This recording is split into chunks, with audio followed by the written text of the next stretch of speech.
Labor is vowing to make sure Facebook comes to the negotiation table after it said it would no longer deal with news companies in Australia to pay for the news they use on their site. Joining me now is Superpower Institute Chairman Rod Sims, who also, of course, was head of the ACCC not long ago.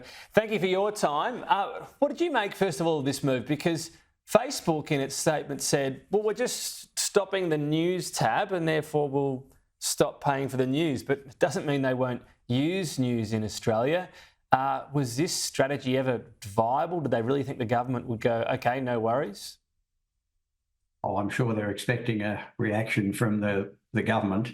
The government has got various things it can do under the News Media Bargaining Code, like, for example, designating them so that they're forced to negotiate, and if that fails, arbitrate.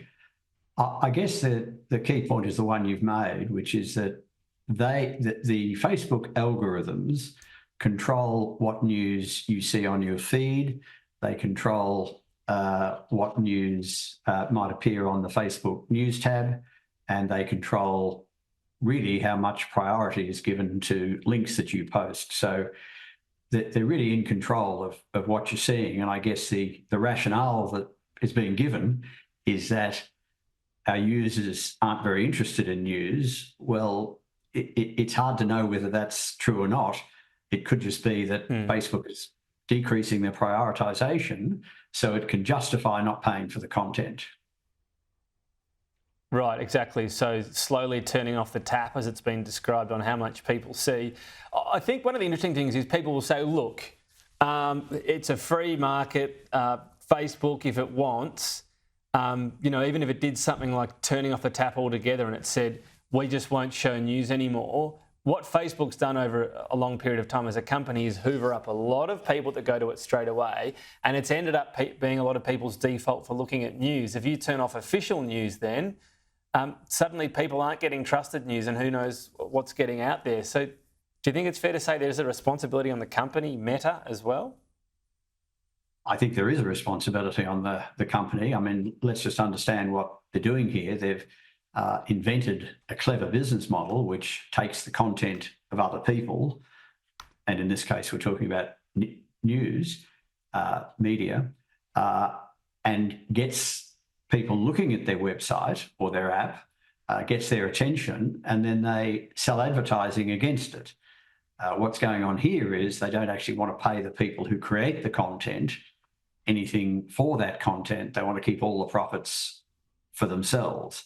Now, as you say, that you can have different views about that, but here we're talking about journalism. We're talking about media content, and if people are after news, but they're not able to get trusted news from media outlets, they might get news from different sources that aren't credible. There's no agreed facts, a bit of misinformation, disinformation. So I think Facebook does have a responsibility, or Meta, to make sure that what's happening on their platform is not undermining our society and our democracy through replacing trusted news with untrusted news.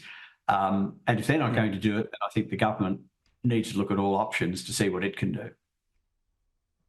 And in terms of what it can do, though, correct me if I'm wrong here, as you say, it goes through various steps. It designates Facebook, it forces it to arbitration, and the ultimate step would be, well, you've said your claim, here's how much you need to pay for news. But Facebook can still just pull the plug. It can do what it's done in Canada and say, all right, we'll block all news in our sites. How viable for that as a company? Is it just a case of trying it on and seeing what the will of governments is? Or do you think they might really go down this path worldwide?